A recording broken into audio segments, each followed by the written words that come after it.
All right, it is episode 62 of the Zenspath 4-Button Podcast. I'm your host, Jeremy Powers, and that opening was awkward. I don't know if it's going to start off right or if it's going to have me going, well, that didn't record, because it glitched out. I don't know why, but you know what? We're going to run with it. I don't care. So,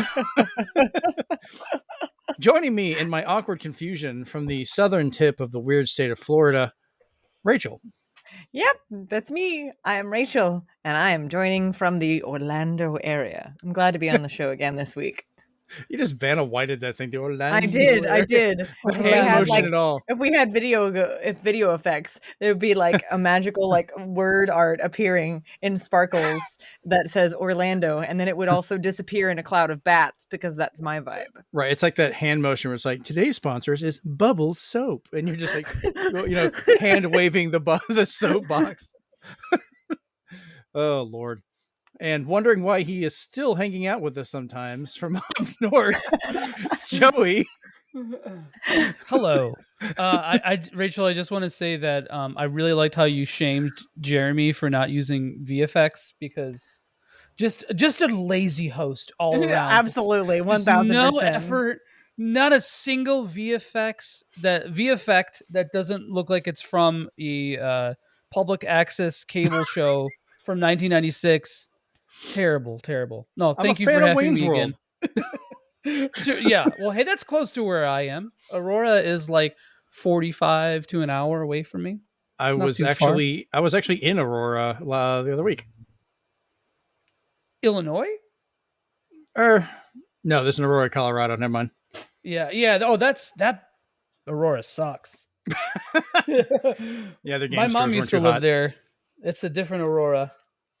I have been to the one you're thinking of because I have been to Chicago at least once in that area. So, man, it's been a couple weeks. I have been traveling across the United States in different places, having to do stuff, and well, it's been nonstop craziness. I'm hoping we can just do this show and have some fun. But we will kind of figure out what we've been doing between that time. And Rachel, I'll let you start off. Like, what have you been doing? What you been playing? Oh my gosh. So I've been doing lots of things. I've been up to a lot of personal projects, of course. But for video games, I have been playing Xenoblade. Again, I of course picked that one up. The first one. Yeah. Nice. The first one on the Switch, the remaster where they redid literally everything from character models to the definitive, very definitive. And then of course it has that other little like after bit where it's supposed to kind of connect some stuff, supposedly future connected, future connect or whatever. Yeah. And I've been having a lot of fun playing it.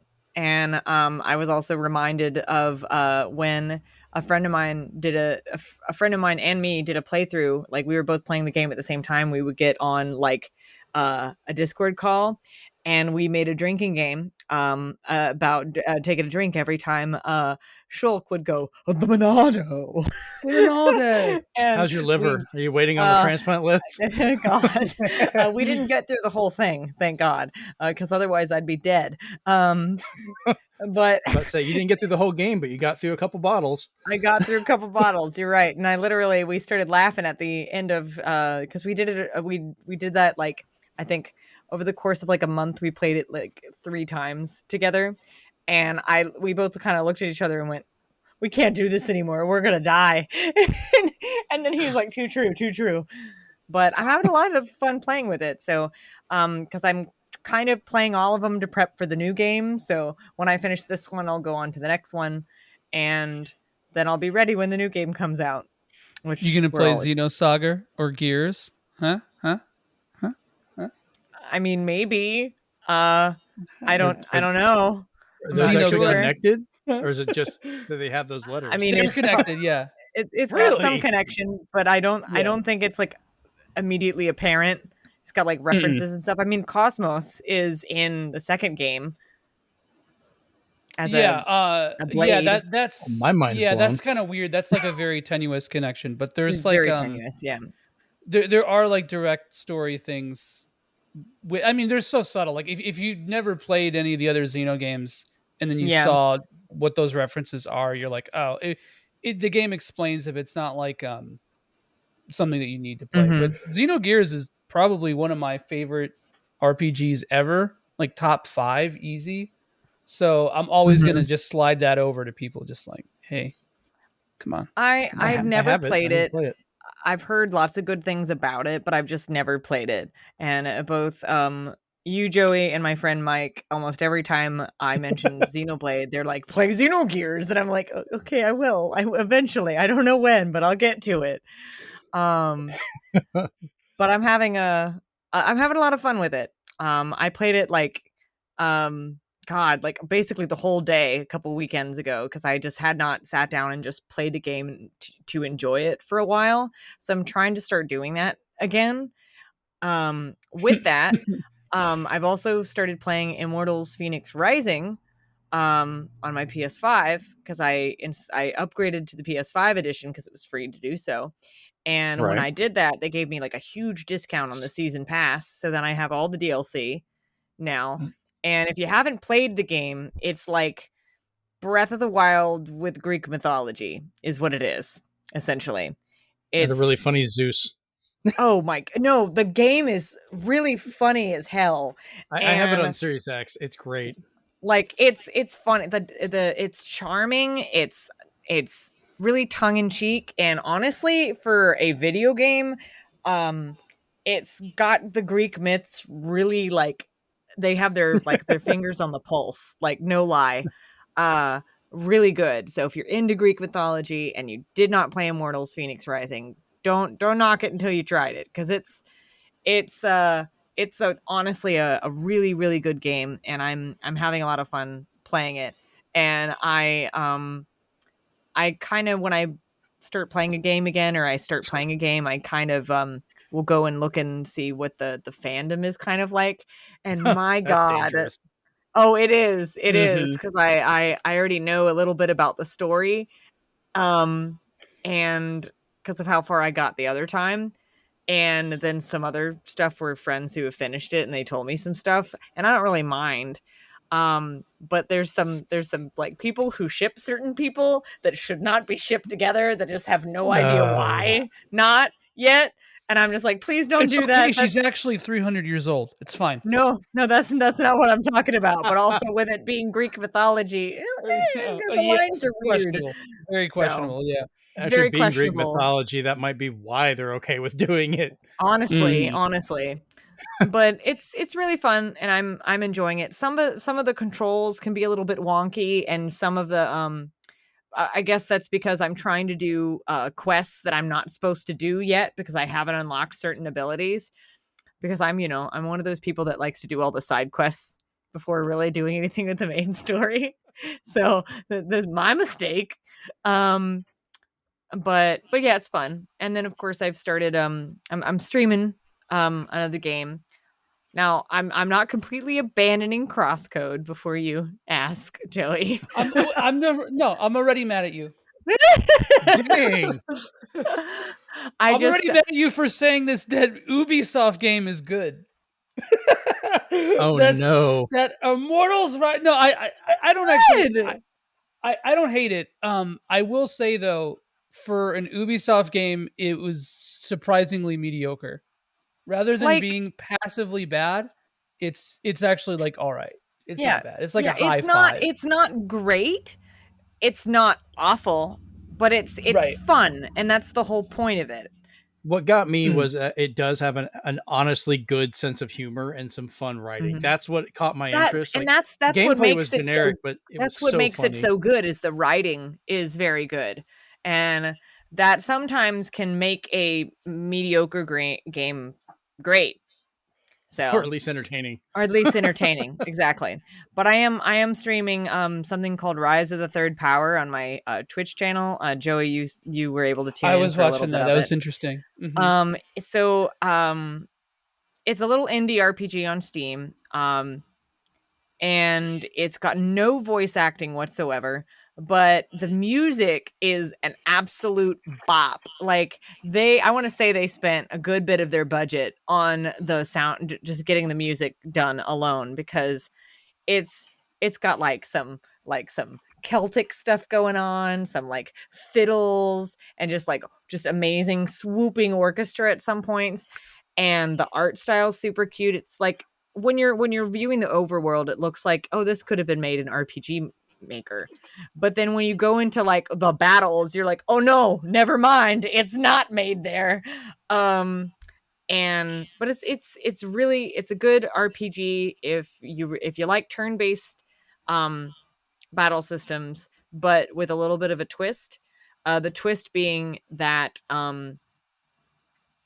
what you have is your like weapons. You don't really necessarily get new weapons throughout, but you upgrade said weapons. So when you get in certain items throughout the game, you're able to craft them into permanent upgrades, and like equipment that just become permanently equipped to your person and add things to your weapons and your already existing accessories, which you can't, the accessories you can swap out. But I thought that was kind of a unique mechanic. Where I haven't seen that very often. So I was like, oh, this is very cool. And I like it enough to try out some of their other games. And so I have 2 of that, including that one, another one of their games in my library to try out next. So it's going to be fun. I'm enjoying it. Nice. All right. Well, Joey, as our other lovely guest for today, I guess we can move on to you for that. So what you been playing or what you been up to, man? Actually, I haven't really played a whole lot this last week, pretty much since we last chatted. Moving on then. Yeah. Anyway, screw Bye! me. No, what did I play? So since our last chat about Elden Ring, I think I played through. I picked up a couple. I got a code for Phantom Breaker, the fighting game. It's like a very streamlined fighting game. Which was actually, it's pretty fun for what it is. I played that, and I did Persona 4 Arena Ultimax because I never had played that game, and it's super good. It has like a really good, maybe not really good, but a really in-depth story mode with a bunch of stuff. Some of the story is gross and stupid, but it's actually a sequel to Persona 4, which is interesting. So it's like you know how Persona 5 Strikers was a sequel to Persona 5. Right. This was a sequel to Persona 4, like a canon sequel. Mm. I'd never played it, so I didn't get to see it. But the actual fighting game itself is really solid. Like, it might not be as high level as KOF or something like that, but it's still, or Guilty Gear, but it's like, it's pretty good, man. And what else? I played this. I think this was the one that came out back on 360 and PS3 as well, right? Yes, sir. Yeah, because I have it on 360. I think. Nice. One of them, and I actually did enjoy playing it. So. Yeah, it's a lot of fun. I only played a handful of matches with my friend, and then like a couple online things. Which that netcode, oof, it's so good that it's getting rolled back. But right now, it's like unplayable. Oh. But it's cool that Atlas is at least giving us the smallest of crumbs there. But still, maybe it's better on PC. I don't know. I feel like people who are playing that game seriously are probably playing it on PC anyway. But surprising. Yeah. Other than that, I played. I played a little bit of got to where the Triangle Strategy demo ends, basically. Mm-hmm.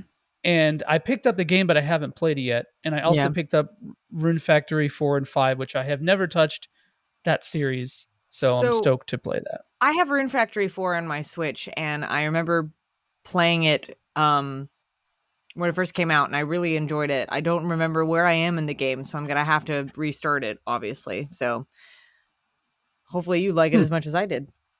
Yeah, I like Harvest Moon a lot, at least that's a loaded sentence, right? Because of the whole stuff with Natsume and the IP. But the real Harvest Moon, the real. I was about to say, which one's the real one, man? Yeah, the real. Yeah, which was the real one? The old stuff. It's the new shit sucks. I only play Harvest Moon 64. That one's good. The Super Nintendo one is fantastic, though. I don't have a that huge influence on Stardew Valley. Oh yeah, that's obvious. But yeah, so I love Stardew Valley and I like Harvest Moon, so I'm stoked to try. I just want every time someone mentions Stardew Valley, I'm just like, I want Witchbrook to come out, please. Wait, what's Witchbrook?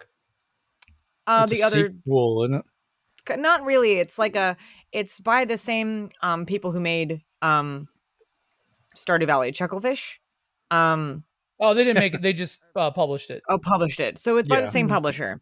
And it's like Stardew Valley, but it's magic and you're at a magic school. So of course on brand for me.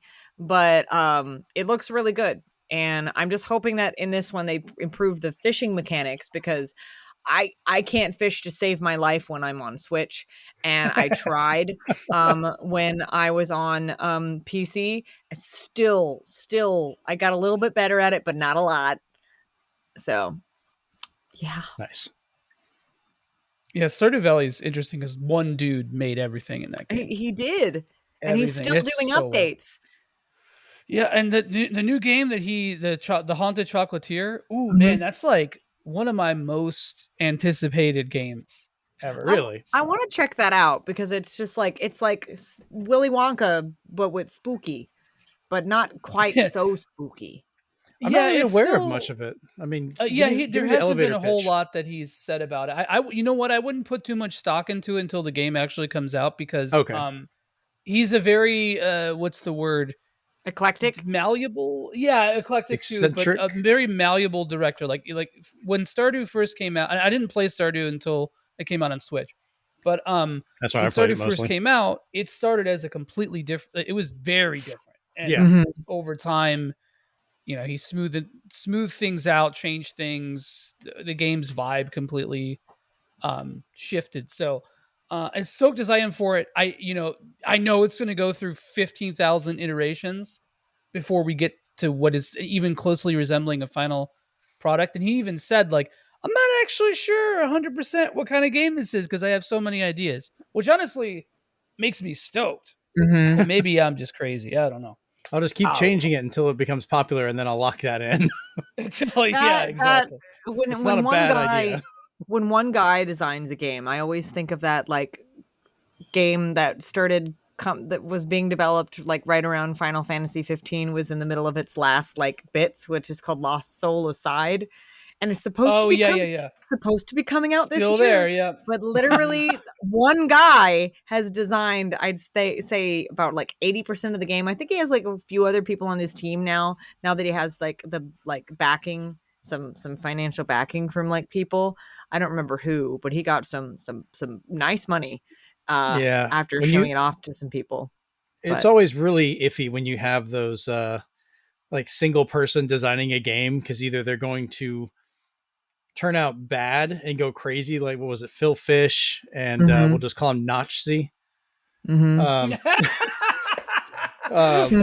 hell yeah! Which that got better when that was sold off. You've got other good ones, like the guy that did Stardew Valley, and you got the group that did the space one for PlayStation. I blanked on the name. Damn it. Yeah, I know what you're talking about. No Man's Sky. And then sometimes smaller teams just like I told you guys that I bought the game Edge of Eternity, right? Oh yeah. It is it's not awful. It's not. It's Rachel's like review for the show. It's that's the whole quote. It's made by this small French team. They're from France. And, a lot of good things have come out of France. Totally Spies was French. Code Lyoko was French. The Guillotine? Yeah, the Guillotine. Yeah. What else? I say Guillotine. You guys say Guillotine? The Miraculous Ladybugs show that everyone's like high on right now is from the France. French New Wave. Hairy armpits. Yeah, you got it all. But like, so it's this small team, and they're really kind people, and you could tell that they poured their hearts and souls into this game, and it really shows that in certain parts of it. But it just needs some. I think it needed a little further polish. It feels like a PS2 or a PSP era game in its vibes, where it's like, we're gonna design an RPG, but we've never really done an RPG before. And that's what we're gonna do. And so I'm delighted that I was able to, be be one of the people that bought this game, and I'm having fun playing it on console. So can you please stop jingling your collar? No, your dog's fine. I don't even care. But yeah, there, like I said, there's small teams that do really good games. There's small teams that do bad games, and then there's small teams that do games that they worked really hard on but just need more polish. Those are the three categories for one person in small teams. The three genders, yeah. The three genders of indie development, yeah. Of game development, yes.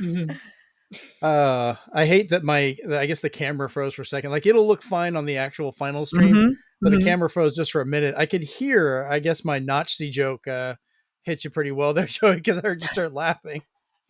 Oh no, that was good. It was a good. it was got good. Me. Yeah.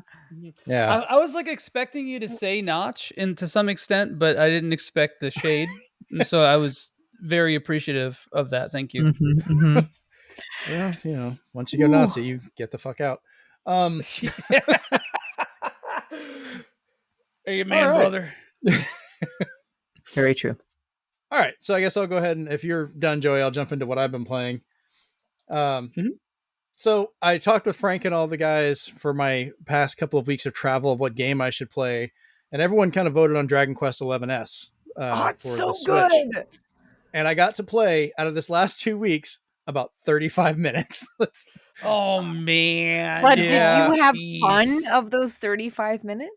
I did, and one of the reasons I did is because this game has one feature that I will trumpet to the world every time. I wish more RPGs had. When you turn it on, it goes, "Hey, here's what was going on before you stopped playing." Oh yeah, and gave me a nice breakdown of everything, and I was like, "Oh my god, I'm not lost. I know what to do." That's one of the reasons why I love the Dragon Quest games, because most of them do that, and I'm just like, I'm, you know me, I'll play RPGs for like days, and then I'll stop for like months. Right. Well, that's my problem. I'll get into an RPG, play it for a little bit, and then I get distracted until the ADHD thing, and we keep bringing it up. I'll do something else, and by the time I come back to the game, I forgot what I was doing, and I'm just like, well, crap, I don't want to fight with this and try and remember. And this time I finally got back in and went, oh, okay, cool. I was doing this. I just beat that guy. I need to go back over here to this part of the castle, and I actually continued. So I actually made progress. I was like, well, that's great. But seriously, that game I love how it looks. It's fun to play. I love the music. Oh, it's so good. It's just such a great game. It was a good version on the Switch, I feel, as well. Yeah, and it's a love letter to anybody who's ever played a Dragon Quest game. Like, doesn't matter if you just played one or two or all of them. But I hope with their next one that they expand more on the open world to a level that, that we're used to now. Right. So I'd love to see them tackle that, honestly. I kind of like, though, the way they did it, that I can jump back and forth between 2D and 3D, which I think is part of why it's controlled. And I'm like, this is kind of a nice throwback, like old school Super Nintendo style. And it has different mechanics and stuff, too, which is really interesting. Unfortunately, I think you have to be at a save point to switch it. Yeah. Yeah, you need to be at some specific locations, to campfires or something. I forgot what it is. Right, which makes sense. Yeah, that way you can kind of control what it's doing, but it's kind of cool to be able to see that. The next game I picked up and was playing, and I don't know if you guys have ever played this, Disco Elysium. Yeah, the final cut. Dude, I've heard about it. So this is like, that game is totally my style, 100%. And I actually haven't played it yet, but I watched the first couple hours of my girlfriend playing it, and she played through the whole thing. And I was like enthralled by it. My best description so far is alcoholic cop D&D. Yeah, honestly, that's what. So do you know the whole like story behind that game? Like how it got to be made? And like no, the whole I've heard things about like on the outskirts of it, and then I finally heard like, hey, the final cut, the one with all the stuff, came out for Switch, and I went, okay, I'm gonna jump in. I've heard so much good stuff about this, but I don't actually know much of its backstory. So fill me in. What you got? So yeah, it was supposed to be like it started as like a D&D campaign, or I think it was Warhammer technically, but like the whole idea started as that, and then the guy it was like this one dude who the writer of the game who was Mhm. like thinking it's like, oh, I'm gonna write my own book about it, blah blah blah. And then he like wrote a book that's basically in the same world as Disco Elysium and with the same like some of the same general plot points, but as a whole still like vastly different. But he wrote this Right. book and then it did poorly and he developed alcoholism. Oh And so no. he partnered with another guy who was a game dev, and they were like, oh, why don't we, try making something in this? And then he's like, okay, sure, whatever. Like, I'm just gonna fail again or whatever. And like, apparently, like the whole creative process like helped him curb a lot of that alcoholism. And Mhm. obviously, it's super critically acclaimed. And you can see, I mean, because I only mention this because you brought up the D&D compare or the adjective, like it's like D&D or whatever. And Right. so that reminded me, because it's like it has its roots so deeply in D&D and those like Sierra uh, and like Forgotten Isle games of the early 2000s, Baldur's Gate and Icewind Dale and all Yeah. that And good stuff. what I like about it is like, the way the writing goes, depending on how you do your character, the different voices that are in your head that are supposed to represent different things. Like I'm dealing with a smarter character for my first playthrough, so I have the encyclopedia, which is a guy that comes in and will actually explain in your head what something is or more information about stuff. Hmm. And it's kind of cool how that works out. But, you know, I had the fun, and my friend Remy was here, and we were playing around with it for the first time. And we had this little kid who kept saying stuff about it, like yelling out, like, oh, this guy's he's trying to show me it's junk. No, no, no. I'm like, good God, this kid needs to just shut up. There's a corpse hanging in the background. I'm like, well, this is not the best place to be doing this, guy. And I had all the different options of like leaving or trying to talk him down. And there was one that said I had a really low percentage chance to do it, but it just said physical and just shut him down. And I was like, I did a clip and I put it up on Twitter, and you can see me going through the options thinking until I'm finally like, screw it. And I went right to it and hit it. And you hear the dice roll and it flashes green that I got it. And then nothing is said. It just kind of zooms the camera in a bit, and he just punches the kid in the face and the kid falls over. And I'm like, yeah. yes, that's the most satisfying. And Remy agreed. He was like, that's like rolling a 20 in D&D. Like you got this low percent chance and you punched a child in the face. So Sometimes it needs to happen. Sometimes it does. And also, weird aside, I just wanted to let you guys know, and nobody watching this will see this, but for that entire story, Joey's screen was frozen with his mouth like this. I don't know what you're talking about. I was like that the whole time, Rachel. I was just I love Disco Elysium. So he's just amazed. Yeah, no, I really need to play through it, man.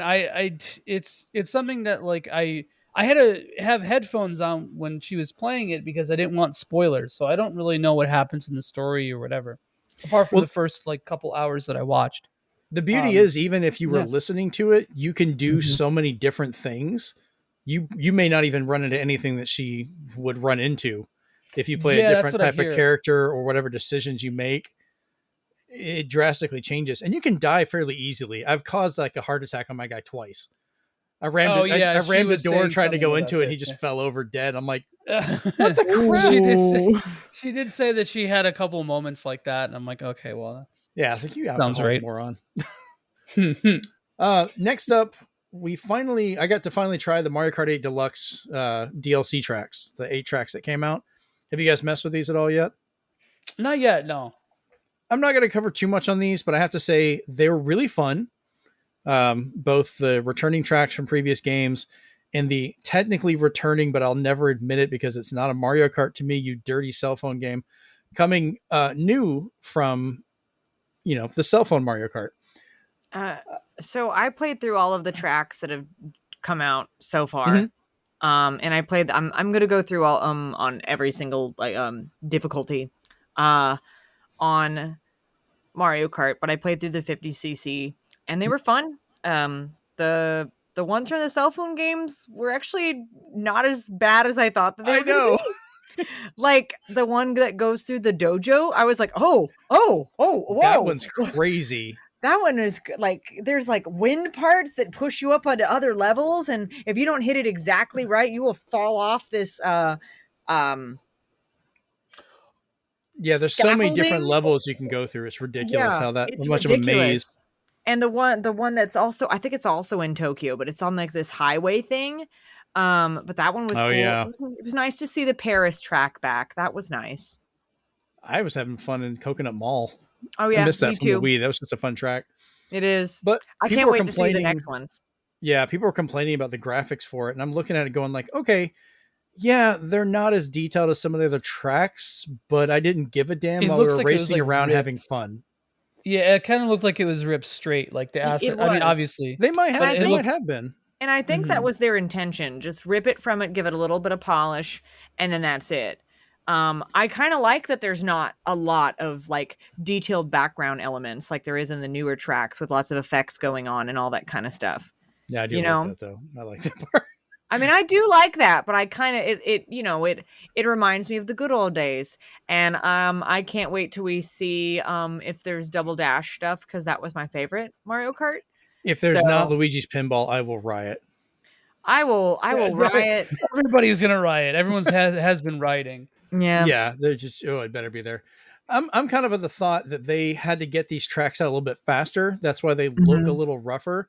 They could very easily come back with the next update and like update the graphics on it or something, or add they some could. stuff in. They could just Nothing stops them whip from that in doing there. that. Exactly. So they might take more time for the next set of tracks. But I Are there had gonna be fun. more? That's what matters. Oh yeah, There's so 42 of them. yeah, they've only released 8. Oh, I didn't. Oh, I thought they all came out. That's wild. Nope. Okay. Yeah, They're they're gonna be only- released every couple months for the next like year and a half. Mhm. Oh no, those are all going to be the same quality. I know you guys are getting y'all hopes up. Even if they Whoa. are though, after playing them, I really don't care. Like it's Yeah, not. it's just fun to have more content. Like honestly, Yeah, we can laugh at some of the jankiness. I don't give a damn. It's still Now, better content than Crash Team Racing. now true. Oh, speaking of which, and I totally forgot to bring this up. Even when I was looking at the notes, I forgot it. I did Uh-huh. play another game that I would like to talk about if Oh, you don't mind. I already know Yeah, what go you're gonna ahead. say, and I have Rachel yeah. knows what I'm going to say. I already Oh, no. know. Yeah, Oh, no. It's yeah, Chocobo I'm- GP, man. I'm so sad that it's not. I'm just so sad. I'm It kind had of glad I such didn't order promise, this. and then they had to I go was and do robbed. that. I was robbed by this game because I pre-ordered it a long time ago. It was like a $50 game. You saved And me I'm like, money, oh. by the way. I saw some of your reactions and I went, "Oh, Oh, I'm not buying thank that. you. Let me just pull that money back." Dude, it is the first time I've ever asked for a refund for anything. Oh my Because- god, I didn't do so, that till okay, Superman 64. Dude, it's unconscionable. Oh. So the whole game is built around a free-to-play model, right? And Oh, that's so, already a rough start. but there's a retail version. Okay, so there's like 3 different kinds of currency, right? Like there's Oh, stuff that you get that you can already basically hurt. buy this with real money at any time, right? But there's 3 different kinds of currencies. So if you buy the full game, you get a story mode, and through that story mode, you can unlock a lot of the characters much quicker, and then you also get a currency. That's all you get for $50. Like, I'm assuming I'm frozen and he's taking a good photo. of Yes, I am. yes, he And this is. is going And- on and Twitter while you're talking. You're frozen like this, adjusting your headphones. It's really funny. Just getting ready. Oh man. But yeah, so no, screw that game. The whole way that they rolled that out was sleazy as hell. And the game baseline is not really that good because it's all built around. It's a repurposed mobile game, dude. You can't convince me otherwise. Oh, if that's you look at terrible. how that game plays, it even plays like a mobile game. So what they And- probably did is they initially wanted to release it for mobile, and then as you know, and then Yeah. nobody would have complained as much as they are now if they had done it that way. And then probably some person on the board went, you know what we should do? We should put this out on consoles and scummy. charge them full price. And then probably like some of the devs went, what? I mean, what? Yeah, What? yeah. And then it just happened. And there's not a lot of content in the game. There's No. literally 7 tracks, and then That's there's it? like variations of them. There's like a mirror variation and whatever, but like that's in every racing game. Oh, So there's only like the Chocobo's farm, the Sid's racetrack, Which is Zozo great. from Yep. FF6, Mhm. which is really cool. Yeah. A stage from FF9, the Vortex from 5, Mhm. and that's pretty much it. Like it's unreal, and I the game could have been really It good. could have It been could really have good. been Yeah. actually good. I just Um, this is probably so their worst frustrating. release in that they've done in a long time. And Mhm. I yeah. am very My biggest makes thing me is that uncomfortable. the whole game is marketed toward a younger audience, which is Mhm. great. Good. I mean, that's what Chocobo And Racing that's for probably PS1 why was it's so too. simple with not a lot of content now that I And think I about know it. Right, it's hurting you very right. much, Rachel, not to be spousing the love and affection for an Enix game. But I mean, I hey, know they've done bad stuff. They've done lots of bad stuff. I know. But just not recently, up until now. So, I mean, there's a lot about Chocobo GP that's very salvageable, but it's just you can tell that it, like it's like they hit a moment in development where it hit just a went wall. full mobile. Yeah. And it really it sucks because that could have been such a fun, goofy little fan servicey game like World of Final Fantasy or something like that. To me, that was like what that this game was trying to be, like a Mhm. kid friendly, like fun little local multiplayer playing online with your friends kind of game. But even the gameplay is just like there's just not a lot going on there. Like I guess it is kind of similar to the original. But it's so frustrating. One good thing I have to say about it: Hmm. online, pretty good, pretty good. Mhm. There's not lag in the matches really. That's It good. That's functions probably because similar to the game's so simple. I'm about to right. Well, say it's it's like between the it's. four players that they're probably there. They might all be local to you, and that might make it easier. Oh no, I get a lot of Japanese players. Actually, I won Oh, my okay. first tournament because I beat the story mode and I unlocked the Cactuar. Oh, And the wow. Cactuar just smoked everybody, dude. I blew up 64 Japanese players. Let me tell you. I Jeez. mean, Um, that's the whole point of the cactuar. Wow. So, yeah, I mean, he's not. I don't think he's the best, but he's up there. I mean, we But all like know who would be the best. who? The one-hit KO enemy.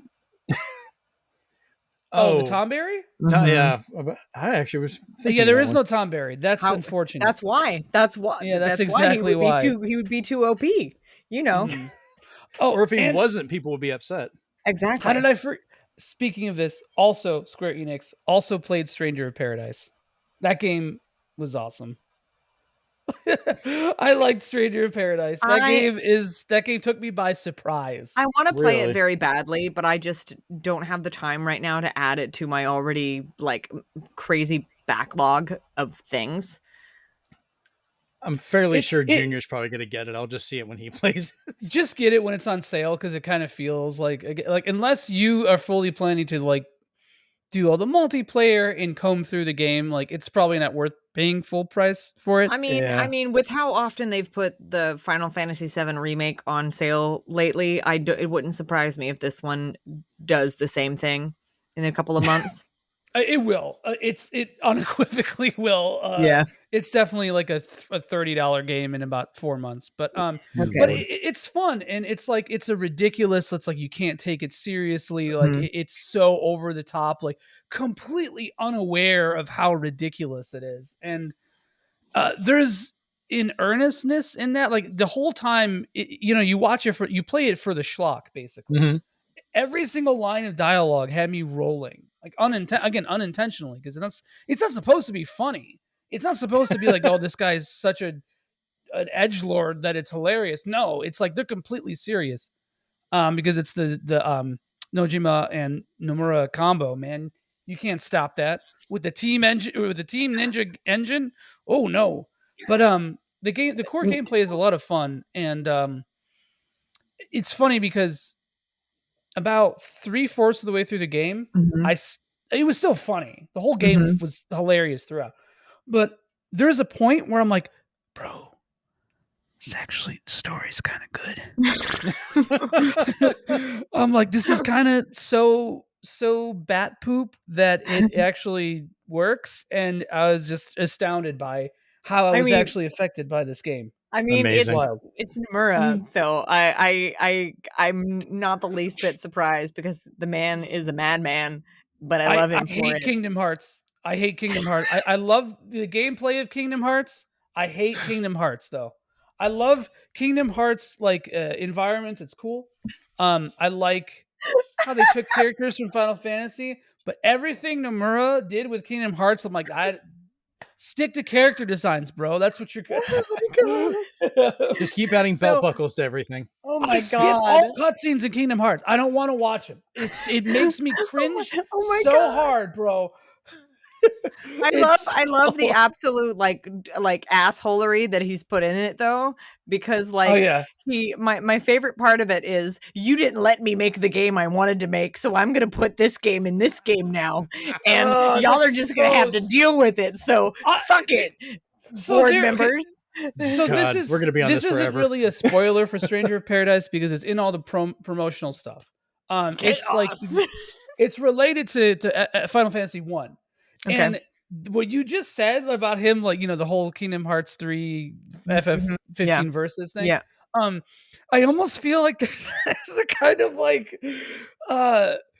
a feeling about FF1, like, you guys didn't make me make FF1 back in 1986, so I'm gonna take it. I'm gonna make it mine because that's mine now. And it's God. and there's something so childishly stupid about that like it circles back to being it's an irony poisoned post-ironic game, and you just have to go into that game with that impression in your head. The and you'll enjoy the man just has such goblin energy. Like I've known this for like years, ever since like when they released, Recoded, that was a cell phone game, but then they put it on the DS like years later, and I literally was just like, who the hell does that? Nomura. Yeah. Nah. Nomura. All right. But Well, yes, let me. no more Nomura. Yeah.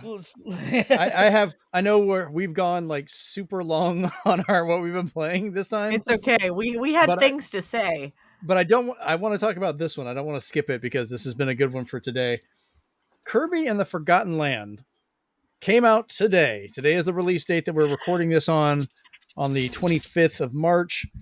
And earlier today, I ended up streaming it for about an hour and 20 minutes with my daughter, Jennifer, because she is probably the largest Kirby fan I've ever seen.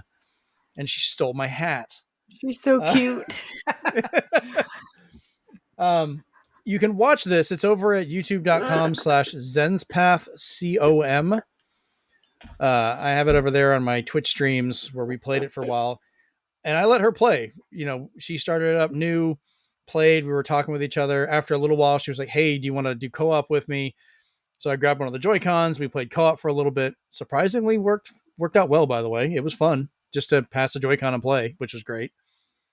And then after a while, she was like, I just want to do single player again. Like, all right, let me hand it back over. Sorry. Played for a little bit longer until she's finally like, I want to go play this in my room. Okay, we'll finish this level and I guess we're done. It's an hour and 20 minutes. That's not a bad stream for her first time. But she had a blast. And I have to say, this game is phenomenal. It plays great, sounds great, looks great. Everything about it I absolutely love. Does it taste great, though? Have you licked the Switch cart? Oh no! Oh no! Prove it, prove it, Jeremy. How are you gonna? Frank did it. Why can't you?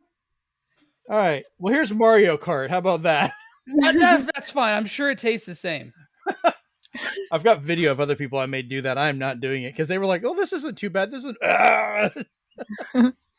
You should also look at batteries. I hear that's very good. That's not too bad. It's spicy. That's what it is. It's spicy. So, but I have to say, like, this game has been, as I messaged you earlier, Joey, it's chef's kiss. Like, it's just great. So if you get a chance to play it, go for it. If you get a chance to play it with Jennifer, I had fun playing the demo. So. Yeah, that's basically the first couple of levels. Like, it still plays just like that. And I've wandered into new areas in there, and it's not the most challenging game in the world. I mean, it's Kirby. No, Come on. Kirby, yeah. There's some cute. Yeah, there's some thinking in a couple of tricky spots, but I like that it's not a super crazy challenge because Jennifer can enjoy it and play it, and that's just kind of her thing. So definitely go check that out, play it. I will probably be streaming it some more, and I will definitely be playing it some more. But I think we all agreed, like, she probably won't 100% the game before any of us, but I think she will accumulate more hours of play than any of us. Oh, Just, definitely. Oh yeah. yeah. So, all right. So let's go ahead and jump into the news. 45 minutes into the show. Well, I I don't care. imagine I'm there's having going to be fun. some that we just touch on and then some that we discuss as usual. Hey, So Yeah. I forgot half of what I played because I haven't played a game in a week and it destroyed my memory. So then I That's was like, oh, fine. I did play things in the last 2 weeks. Oops, You I remember did. now. It's all good. Like I said, it's been over 2 weeks since we did the last show because we had to record early. So, it happens. I had to mute there, coughing. I had Taco Bell. My bad. Look, if you got to go to the bathroom, it's okay. Yeah, we'll hold down the fort. Jeremy What y'all is can't an see is expert. I'm in an adult diaper. Yeah, I was just gonna say. No, I was gonna say is that you are an expert at pooping your pants and just keeping it in there, just holding it in. I'm a radio professional, damn it. Yeah.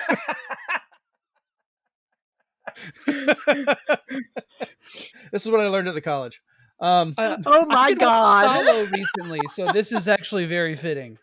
Caleb's Yeah, gonna hear this and be like, I didn't teach him that. I didn't teach him that, I swear.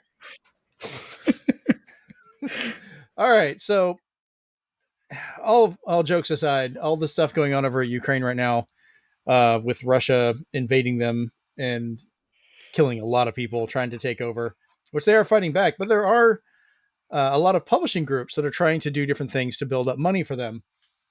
Now, itch.io, I always want to say itch.io, but I guess it's just itch.io. Oh, yeah, I was wondering.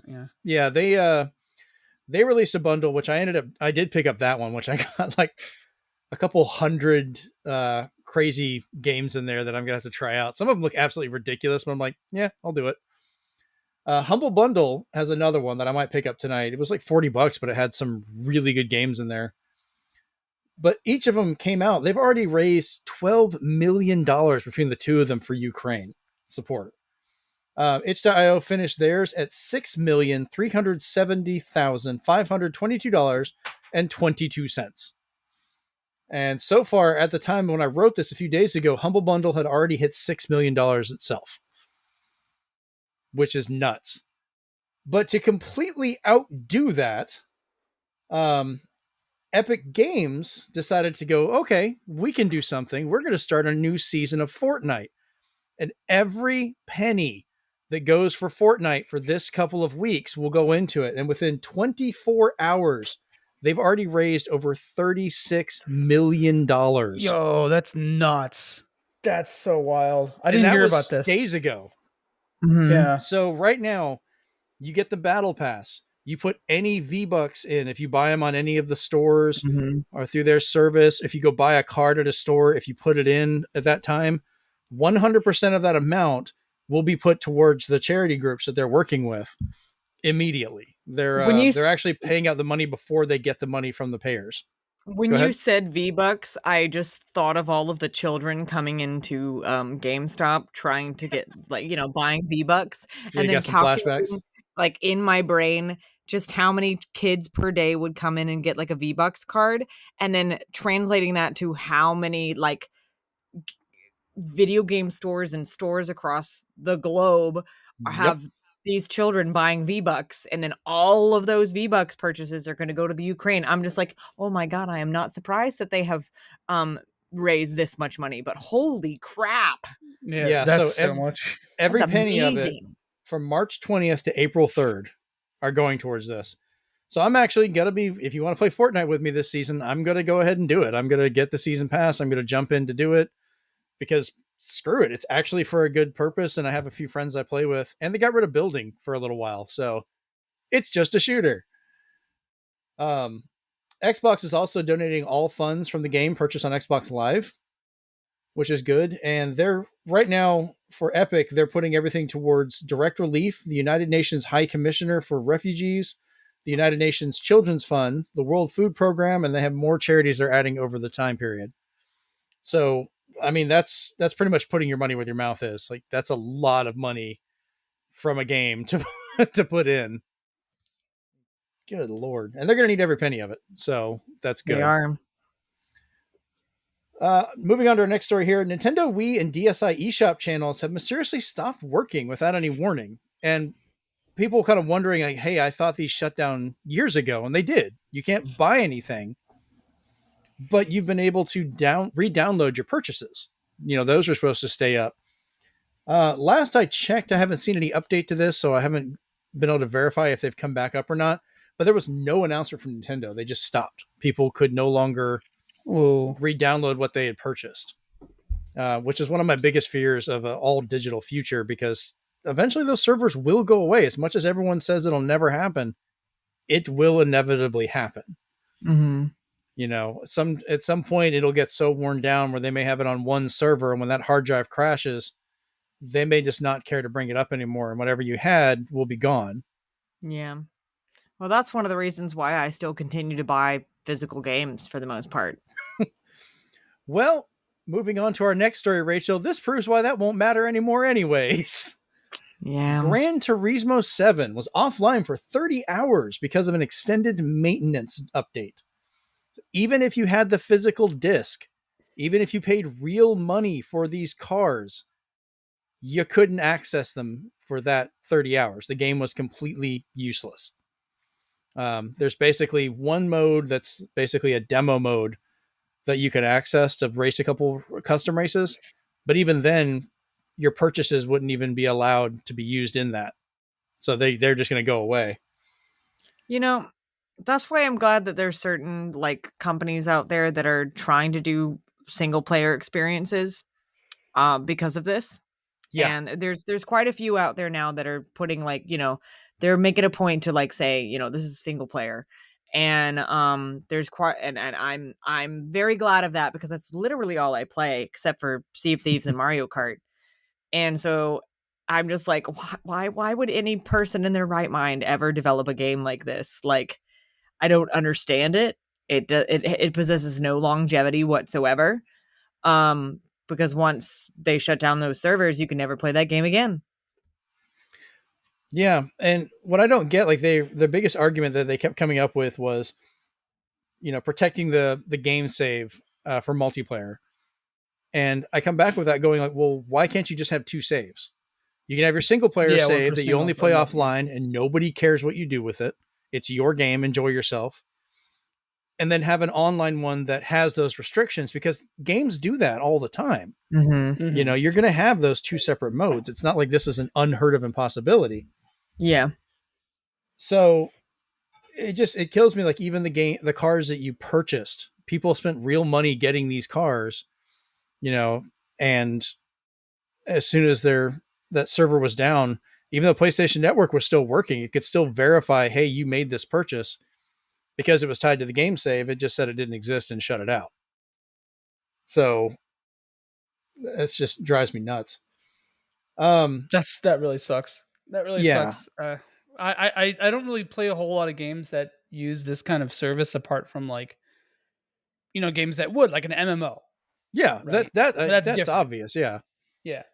This is why Phantasy Star Online is one of the best games ever, because you can get just as fulfilling an offline experience as you could online. Mm-hmm. Do you have a moment of your day to talk about our Lord and Savior Phantasy Star Online episodes 1, 2, and 4? Always, my brother. Always. Always. Just I like remember- showing up to everyone's doorstep with this, with the player's guide. My greatest regret was giving up my physical copy on the GameCube. Yeah, you messed up, Rachel. Oh yeah, you done messed up. I'm mad at you again. Listen, I was like, I don't even know, 12. I didn't know any better. That's no excuse. Children know better. Yeah, you should know better. Jesus. So what makes this even worse, yes, there is a worse to this, is this whole maintenance update. When it came back, it actually made the cars and the grinding worse. It made the cars more expensive because they wanted to stick closer to the real world cost and value of the car. Like it matters. It's in a video game. We're not playing this for real life money issues. Mm. But then they keep pushing you to top off your credits and purchase cars with, microtransactions in their currency, but they're making it harder for you to get money to actually get it. So cars that you would grind 10 hours to get one car driving and doing this stuff, now they calculate it takes about 18 hours to do that to get the same car, because the credits you got were lowered, the value of the car was raised, and they put a cap on how much money you can earn a day. You can only get, I think, like 20 million credits, and that tops you off for the day. The only way you can get more is if you pay real money to get those other credits, which is just bad to me. But their way of apologizing for this is kind of also weird. They're going to give the players 1 million credits if you were there playing. So that's equivalent of giving every player $10, which is already kind of bad to think about. You got cars that are, I was listening to another YouTuber earlier who was like, yeah, I bought this one car. It was like $20 because it was like a 2 million something dollar car. And I'm like, you already spent 70 on this. What the hell? Like, Yeah. don't. $20, Yeah. you better be getting like on Forza, going in for the VIP and getting like a whole season worth of cars, where every time I log in, they're like, here's like You 4 get or 5 something, new yeah. cars. And, they're raining down credits to buy stuff like it's, ticker tape parade or some shit. But they're going to, Chocobo GP did this too, by the way. They're like, sorry for our game fucking. Here's like $3 worth of mithril. Oops. oh That's the God, actual voice they used. I was about to say that voice is impressively bad. Yeah, it is. So that's why it's there. But there's a whole list of what they're trying to do for little tweaks and things. They're keeping it online. They're not going to add in an offline mode or change any of that. They're pretty much they've changed to calling this a live service game. So that's never going away. They've already basically given this thing the title of the online beast. It's a service based game now. But I don't get, like, every Gran Turismo prior, if you had a car and you didn't like it or you were done with it, you could sell it to get credits and buy another car. That's why it had, sell. I didn't realize that's not in this one. You get doubles of a car, or you buy a car and you don't like it. Tough. The money is spent. You have to go earn all that money back to get a different car, and you can't sell the one you had. Like, because that would make it where you don't have to grind, or more importantly, pay them more to get credits to buy another vehicle. Stupid. Like, this game looks gorgeous. Everything about it looked fantastic until this online requirement. Like, they shot themselves in the junk with this. Capitalism. Because capitalism. It's capitalism. Yeah. I hate how right you are. Yeah, I hate how right you are. So it's like, I understand why games do always online stuff. And if it's for like anti-cheating or anti-piracy reasons, I guess I could kind of understand it, as long as the game eventually transitions to some way of playing it offline. But like, it's just like Diablo 3, I think, needs to always be online on PC or something, if I'm not mistaken. Anymore. I could it be did very originally wrong. because of the store. That's that's right. Oh, because the auction house. yeah. Mm-hmm. And they backed and that up because they got hit hard. Yeah, I made $300 off that, and I was like, "Yep, Oh wow! I paid the game. It's fine, whatever." Okay, go but you. like, Capitalism. yeah, no, that's kind of stuff. I don't know, man. I don't know how people make excuses for this. I've seen a lot of like back and forth stuff about people saying, "Oh, well, if you knew the game had microtransactions, why did you buy it?" It's like, bro, that's not the point. That's sure, I guess. Yeah, I mean, you're not going to buy, you're not going to play Fortnite and be like, be surprised that it has microtransactions, right? Right.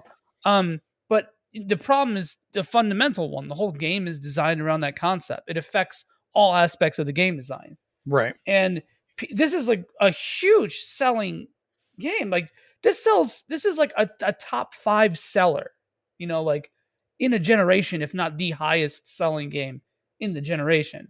Yeah. And so it's like, it's so gross. It's so gross. Yeah, I had high hopes to get this, but as soon as they said you had to be online, I was like, nope, I'm not getting it. And I've had people call me out about it, going like, oh, well, you play Forza, why are you okay with that? And I was like, yeah, you guys remember Forza 5 when that came out on Xbox One at launch? The day I found out the game was not on the disc, only part of it was, and you had to download the rest of it, I canceled my pre-order. It's the only Forza I never bought. I think I may have picked it up like pre-owned way later just while I was out hunting for games. Mm-hmm. But I have gotten everyone before it and everyone after it for Forza. But I was like, nope, I'm not getting it. And once I made up my mind, that was that. Like, I know it's hard for some people to stick to their ideals on that, but this is kind of bullshit. Like, It's not hard to be a good consumer, to be honest. Like, it's really not. I think people like to make excuses for it.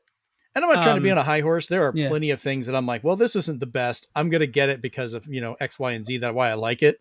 Right. But- I bought Stranger of Paradise. I understand.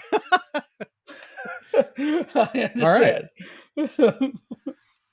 So, all right. So moving on to the next one here, CD Projekt Red announces the next Witcher game, and that it'll be an Unreal Engine 5 instead of using their own Red engine.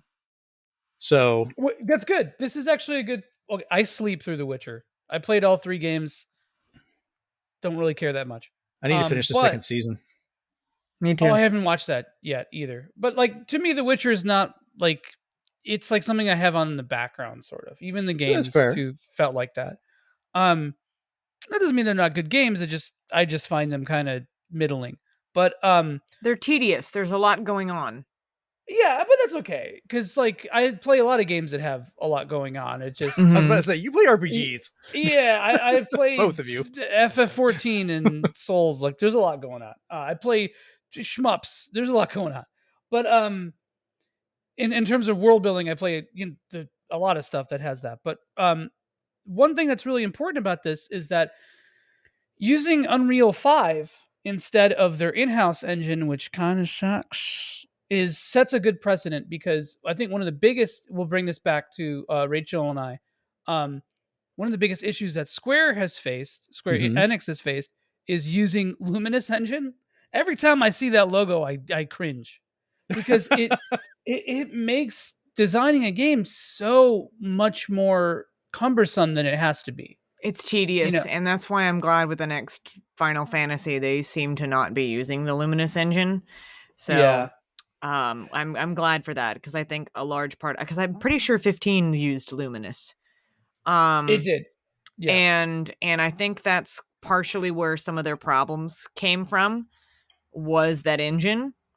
And so I'm interested to see how the next game looks, feels, and goes with the development scheme because, well, we don't know anything about it yet. Nobody said anything except that first trailer. So, but yeah, we'll see. but you see that being pulled back because even Mhm. FF15, it's like they used Crystal Tools and Mhm. Luminous Engine, and then now like the newer games, like Forspoken, just uses the engine, and which is that's troubling for that game. But I think it is a good thing for more games to use the big wholesale engines. Mhm. Right. I don't think the difference is worth the amount of resources that get put in. And obviously that's a contextual thing. Stardew Right. Valley, Eric Barone made his own engine for that game. That's insane to me. But That is granted, nuts. it's a 2D game, it's different, right? So There's a it's lot not of layers to that. It's not that simple. right. Yeah, no, that is woo boy. Yeah, you're underselling it. Right, yeah.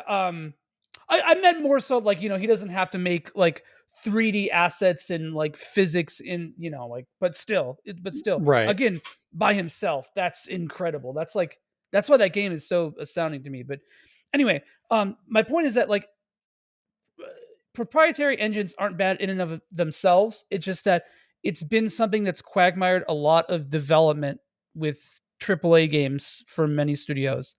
And Square Enix just sitting there with its arms crossed right now, being, well, we like Luminous Engine. So, but I hope that does set a precedent for future games moving forward because I think when you start to trim out the fat and cut the fat out of game development, you're able to focus on things that really matter, like how to exploit kids and microtransactions. So at least we have this going on for us Right. in 2022. Got to make sure we can do that. Oh yeah. All right. So here's another one here. Sony is acquiring Haven Studios, maker of so far nothing. But once again, and this, Rachel, I want to get your opinion on this one as well. Okay. Mm-hmm. This is like what, the fifth game or company they've now acquired that their first statement is they're working on a live service game for PlayStation 5. How many of these games does Sony think they can keep up at one time? This is literally like the fifth or sixth live service game that they've got coming out in the next couple of years. I am flabbergasted because I'm just like I'm sitting here and I just want to go march into Sony's like offices. I want to go march into PlayStation's offices. I want to sit down at their CEO's desk, grab their hands and go, "Honey, are you okay? What's going on? Why are you doing this? Who hurt you?" Right. You guys made really good single player games. You to do this. Like God of War was amazing as a single player game. Spider-Man's been amazing as a single player game. Uncharted had multiplayer, but we don't talk about that. It was a single player game. So I think what they're trying to do, this would be mine, because they're still doing single player stuff. They know how successful single player is. With an online requirement. Well, they know how successful single player is. And I think that someone somewhere on the board, and I think this is always the problem, someone somewhere on the board that owns enough shares, that has enough pull, gets it in their head that goes, you know what?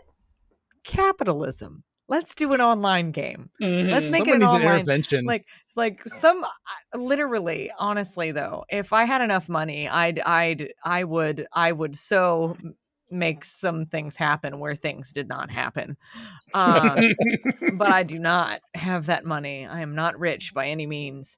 But if I was, none of us are. Wow. I think if I think if a lot of us had more money than we did, the gaming world would be a different place.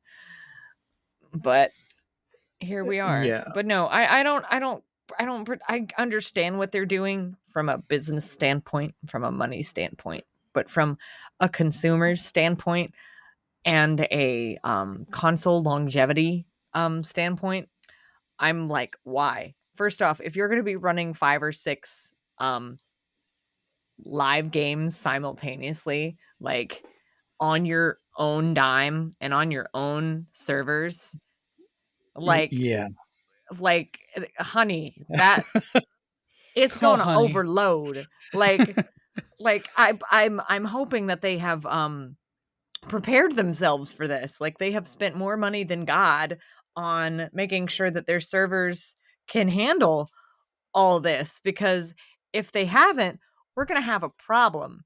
And if their servers can't handle it and like PlayStation is like down, and for whatever reason, sometimes when PlayStation is down, you can't even play single player games that don't require online because it's like it still reads as not the updated version, and sometime it won't play. And I'm just like, there's games I want to play that I won't be able to play if you screw this up, Sony. So like I think they need to slow their roll is what I think. The other part of it is, if you look at it,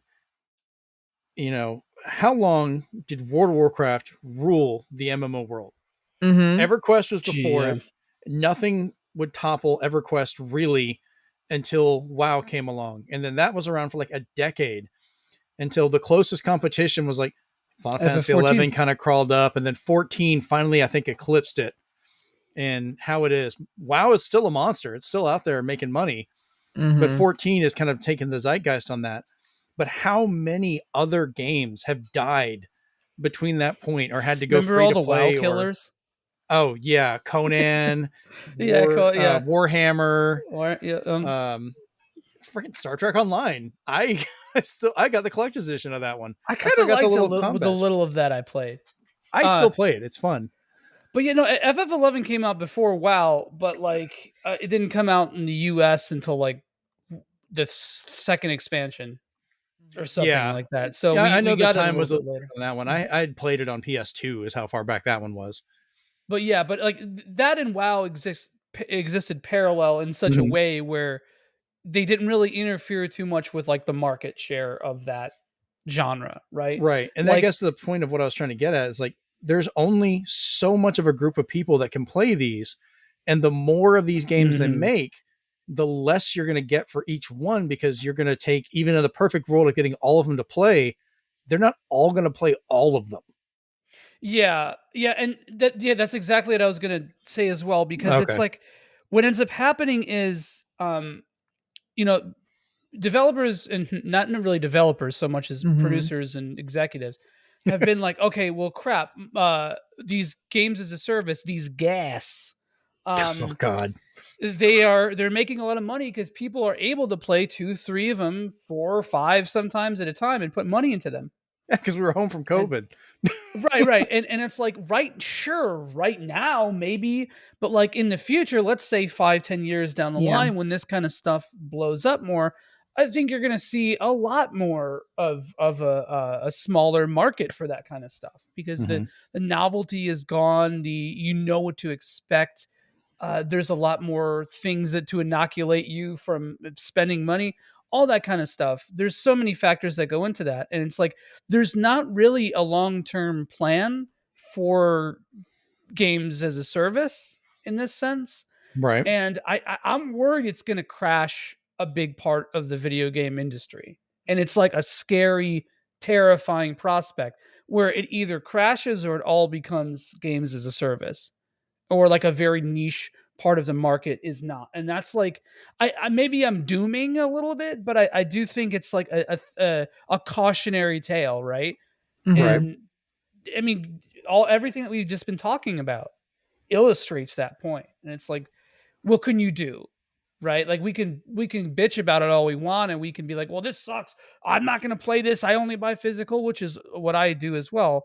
Um, but it's like at the same time, what could you really do? I don't really know if there's an answer for that because people buy these things. They support these games as a service. And I don't think too many like hardcore enthusiasts really do.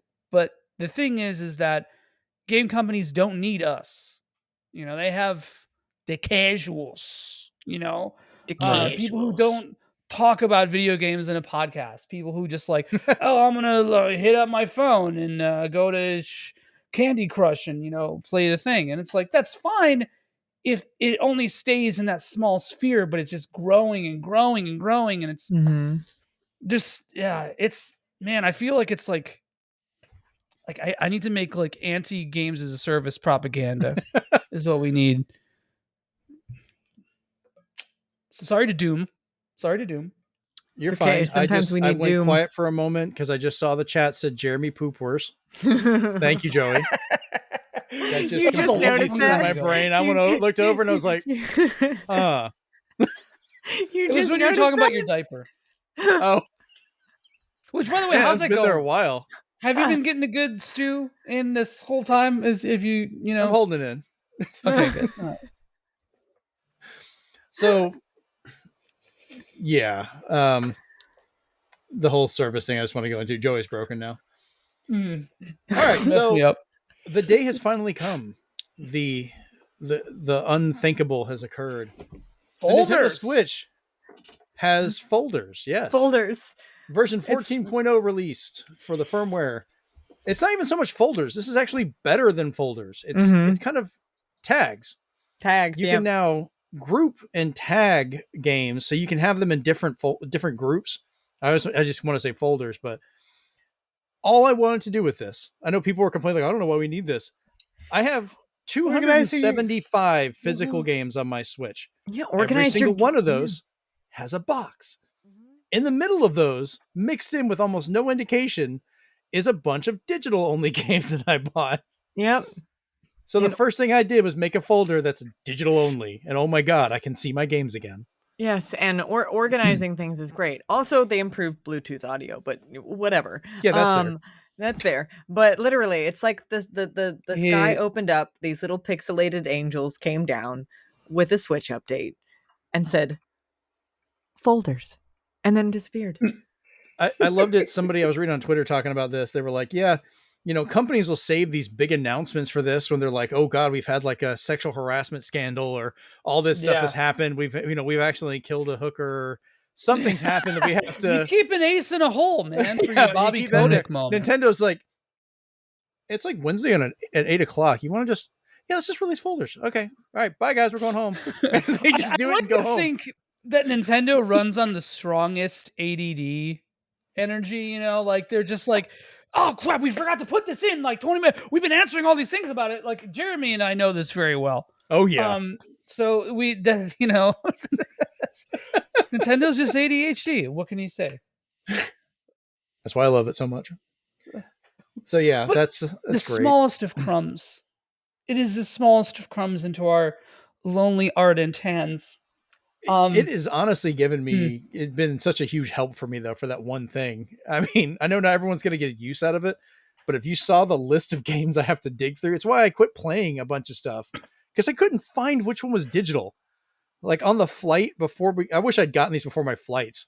I'm flipping through my Switch going like, oh, I want to play that. Nope, that's physical. Let me go over. I'm looking for that icon that's just not there that says digital. And I'm like, oh, there's a game I can play. Because you forget there's just too many games. Too many games. Such a first world problem. So many. Mm-hmm. Too many games. So this I thought was kind of interesting, and I don't know how much of an Addams Family guys you are for either of you, but Christina Ricci has announced she is joining the Wednesday series coming to Netflix, but not playing as a grown-up Wednesday.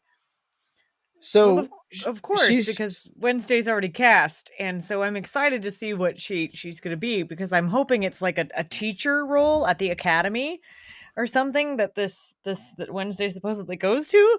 So I'm like, that would be hilarious. Yeah, her role is unknown, but she's a regular character, so she's going to be there a lot. My guess is she's a teacher. Nice.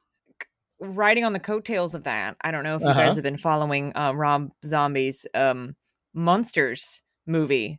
No, what? Oh yeah. Yeah, no. So no. It's good. It is very good. He's been very open about like posting updates on his Instagram and everything. And like I just saw some photos of the sets, and I'm floored with how like authentic this is gonna look. It's a movie. Like is it's he still a PG... keeping the comedy sense of it though? Yes, it's a PG. Oh, script. That's fantastic. That's great. Yeah, as long as he keeps like the comedy. it'll have some classic Rob Zombie Zombieisms, fine, but there should be some laughs. But it looks really good, and Elvira has a part in it, but she's not Elvira. She's plays like a realtor in the show, and she wears pink in she's fantastic. In the movie. I love that woman. My god. But I saw some set photos today, and when I saw that you were talking about Christina Ricci on it, I was like, I have to mention this. Yes, so that's awesome. If you haven't seen anything about Rob Zombie's monster stuff, look it up. It's all over his Instagram. He has set photos. He has some photos of people in costume. He's working on it right now in I think in Hungary or someplace like that. Like that's where he's working on the movie. But he has like a full set, like a house, that exterior that you can see the car. And if you love the Monsters, I watched it growing up. Like it was, of course, before I came out, before I was born, but I watched it a lot growing up. All of us were born. Yeah, I watched it a lot growing up because it was on TV Land all the time, and I adored it as much as I adored the Addams Family. So I just want to see how Rob Zombie explains how a Frankenstein's monster can screw a vampire and make a wolf boy. Just want to see how he handles that. We'll see. Genetic tampering. Genetic tampering. Exactly. Fantastic. Joey, you solved the mystery. Oh yes, as a practitioner of eugenics in Pokemon, a strict practitioner of eugenics in Pokemon, I know firsthand. I'm leaving. I have thrown away. I have massacred, murdered, exiled, banished, what have you, thousands, if not tens of thousands. Only the strong survive. Pokemon subjects. Only the strong survive. Only the strong survive. If you have less than 31 IVs in a stat, I don't want you in my life. unless I'm trying to search for hidden power. So it really depends on what it is. Sometimes you need somebody who sucks at one thing. But Kelly must be a heck of a partner because you seem like you'd be really picky about stuff. look, She must have a lot of IVs. she's straight. She's 631s. Oh wow, that's amazing. Mm-hmm. You found true Pokemon love? I don't know. All right, we're gonna get away from that joke. That's a touchy subject. Oh no. Yeah. Anyway. So before we wander off from this, Rachel, when you get a chance, you should grab some of that Monster stuff and slap it up on Discord for all of us to see at some point. I will. That would be I will great. do that right after the show. I will find it. I pop it really up was on not there. even aware of it, and I should have Okay. been. Yeah, I feel sad. I just thought of a product tie-in to the Monsters. Oh boy. Can I workshop this with you guys? Go for it. So Munstered, and it's mustard, right? With branding from the Munsters. Maybe it's colored like, remember those ketchups in the early 2000s? I remember the green, the purple, purple, and yep. Which green tasted better, by the way. But what if it was like this? Yes.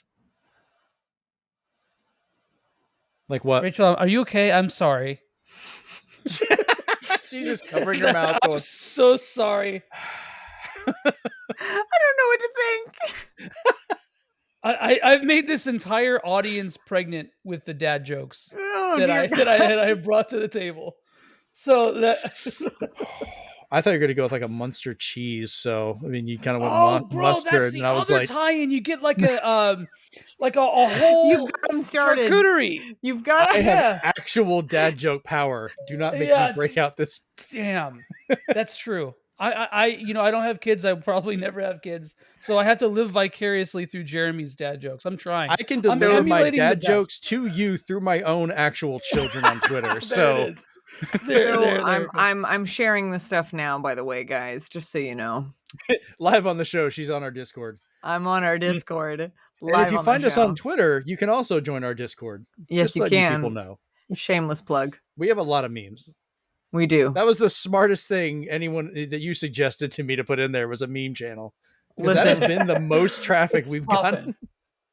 Memes are very important. It's a great place for dumb jokes. I love it. All right, so something I don't love.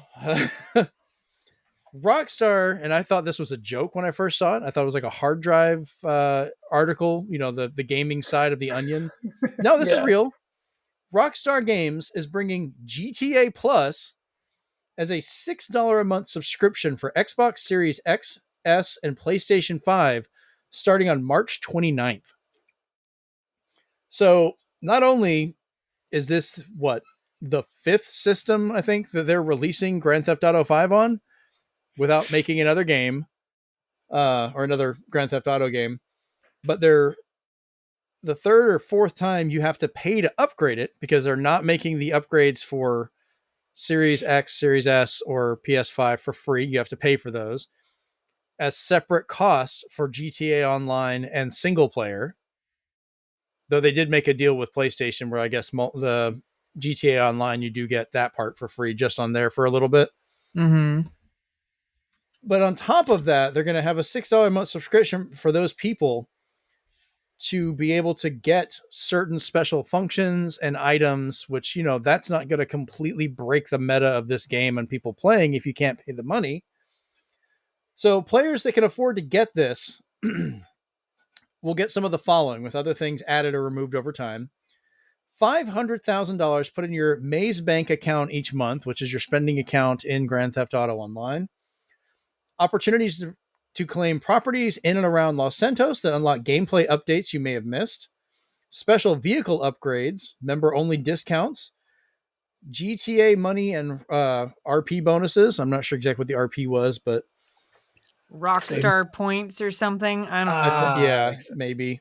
But then you also get 3 times the GTA money and Rockstar points on Heo's Special Works Race Series, and 2 times the Car Meet rep on Street Race Series. So people that can afford to pay this are going to be getting all this extra money, special property with extra abilities, special vehicles that only they can get, discounts to make stuff already cheaper with the extra money they're getting, and multipliers to how much money and rep and all this other stuff that they actually earn while playing it.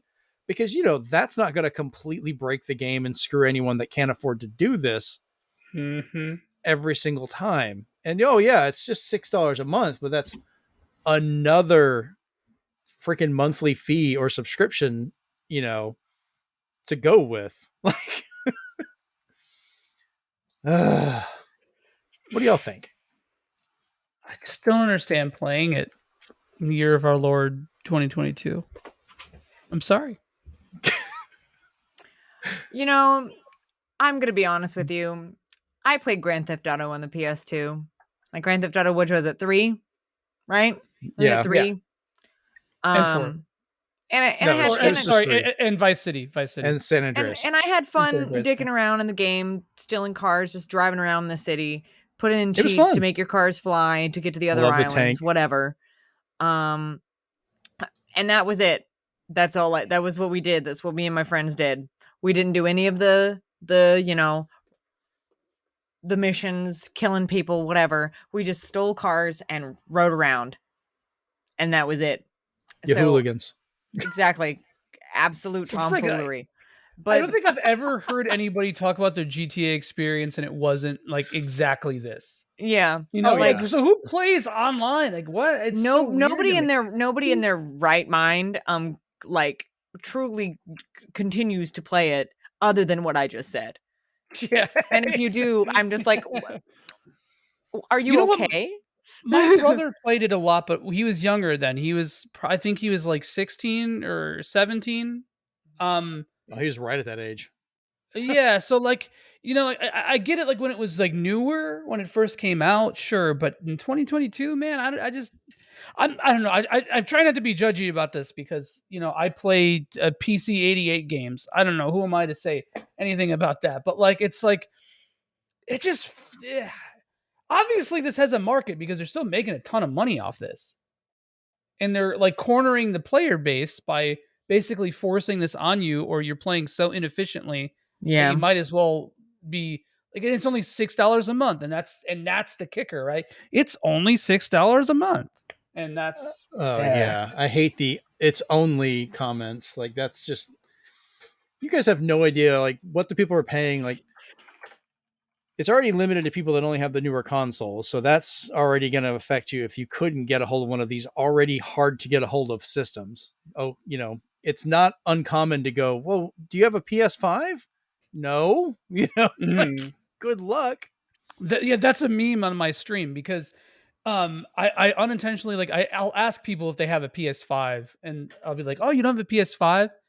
And it started out as like me just like genuinely asking, and then like people playing that off to make me like, oh, dude, you don't have.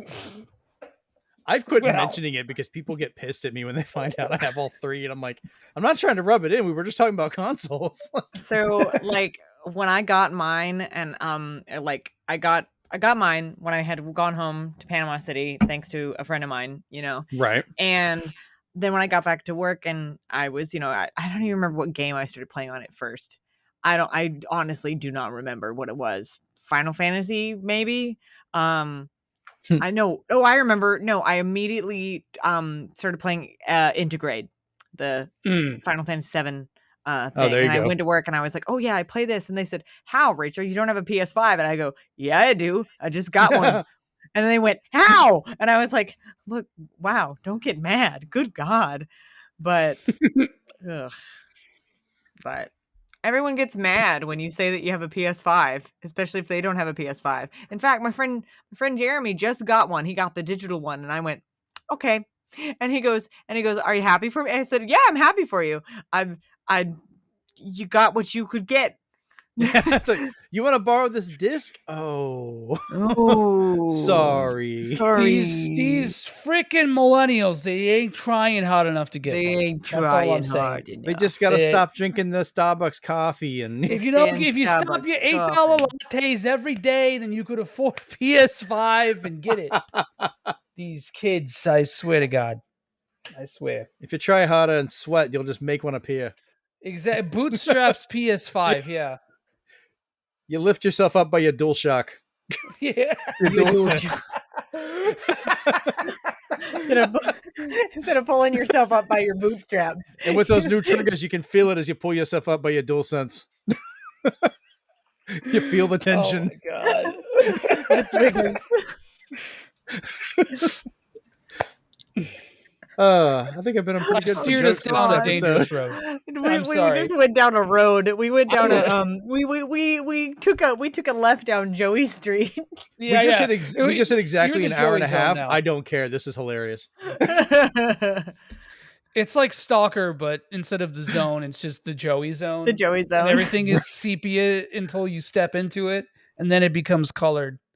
Hell It's yeah, like we man. both went into the same accent going into that. Just it works. All right. Well, mine was more like Chicago Italian, well, you and live yours there. was like Bubby, New York Bubby. Do you know? yeah, do what he can. But it's the same general feel, really. Right. If you think about it. Oh, this is great.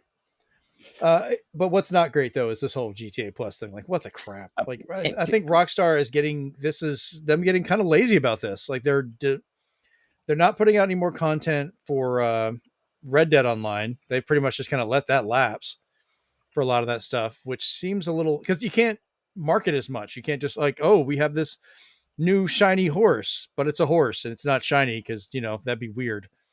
But they can put out whatever mockumentary car they want to put out, or races and decals and all that stuff. Because, as you said, capitalism. They can just nickel and dime it. But whatever happened, like, remember all the single player DLC they were talking about they were going to do? All of that went away. 5 releases of this game, and they never once did single player DLC. They just made it a little bit prettier, and that's about it. And it says a lot when you look at the older games, especially for, what was it? Grand Theft Auto 4, I think it was one of the biggest ones they did, because then you had, there was the Motorcycle Gang edition where they used the same city and did a whole new story about it. And then you had the one that, I love the title, the Ballot of Gay Tony, which was actually a lot of fun. Yeah, that was pretty good, actually. Yeah, it was great dealing with that. It just had a hilarious name. But they were really creative with that, because they would make what they had work to do those and put them out. Like, you basically got 2 more GTAs, and that was all within the lifetime of one system. It was like PC game expansions, like Baldur's Gate 2, Treasures of the Lost Isle, or whatever, stuff like that, or like Diablo 2, or, and it worked really well in that sense, I think. Well, they were efficient back then. We're like, hey, we spent all this time and effort making this city the best it can be, which Los Santos now is like that. And then they would make new stories in those worlds and put them out, and you could get entire new games without having to develop an entire new game. So, like I said, 1 console generation, we basically got 3 GTAs. It's been 3 console generations, and we're still on the same GTA. Like, that's not a good sign for the health of Rockstar. I have a question for you guys. Yes. Does this mean GTA 5 is the new Skyrim? It's been a while. I think, I think Skyrim is a new GTA 5. GTA 5. Yeah. Skyrim has fun mods, at least. Yeah, but I'm beginning to think that, Rockstar is going to pull a Bethesda, and they're just going to port GTA 5 on everything. Skyrim has been ported onto literally everything. Everything. Yeah. So I think that's where we're at now, gentlemen. I kind of wish they would get to that point, because, GTA 5 ran pretty well on 360. It could run on the Switch. I could at least get it portable. Unlike some set of games I know that they... Oh, no. Speaking of which, did anyone here play Rune Factory 5? I mentioned it in the beginning. I haven't played it yet, though. No. I did not, though I do have a fun fact about that. Chugs along, and that's... the Switch is... I think I've lost my patience for it. I don't think I really want to play any games on it other than, like the next Metroid, or the next, which, hey, might not even be on the Switch at this point. The big first party titles. I think it comes down to developers, like, because some games I've seen some pretty big ones that still run really well on the Switch that have been impressive and running great. Like I said, Disco Elysium I've been playing on here. I The heard load time that's between real areas, bad. it's not even bad really. The worst thing you get, the load times between sections are a little long, which I don't know if that's long because, oh God, I feel like I'm waiting forever, or I've gotten used to the Series X and the PS5 and everything feels slow now, which you Yeah. can't get around that. There is no, without changing the technology, you know? And then the other thing is when it loads in an area, if it's a big area, you'll have like a wave of the graphics fixing itself really fast. Yeah. That's what I And hear that's Rune not Factory 5 even, does. Yeah. yeah, it's not even, I'm like, okay, Mhm. I'm more into the story. I don't care. So that's the worst thing on that. But the whole game is there. So, but yeah, I know what you're talking Yeah, that about. stuff bothers me more and more with time. It's like, I think with Disco Elysium, it probably wouldn't bother me that much, but like, yeah, it's so frustrating because it's starting to affect. I mean, even a game like Metroid Dread, that game ran better on my computer, Yeah. and that like, first of all, the fact that like a modern or contemporary console has been fully hacked to play better than the parent console while it's still relevant is incredible to me. But like I played most of SMT5 on my I played the whole game Yeah. on my The PC. problem with that though is you can't just pick up your PC and walk off. Like you're True, taking this yeah. from a device that is portable as part of its design. That's, kind of the Right. purpose behind it. And, Mhm. Yeah, and, your and computer can do more than yeah. your phone can, but you can't, your phone walks off.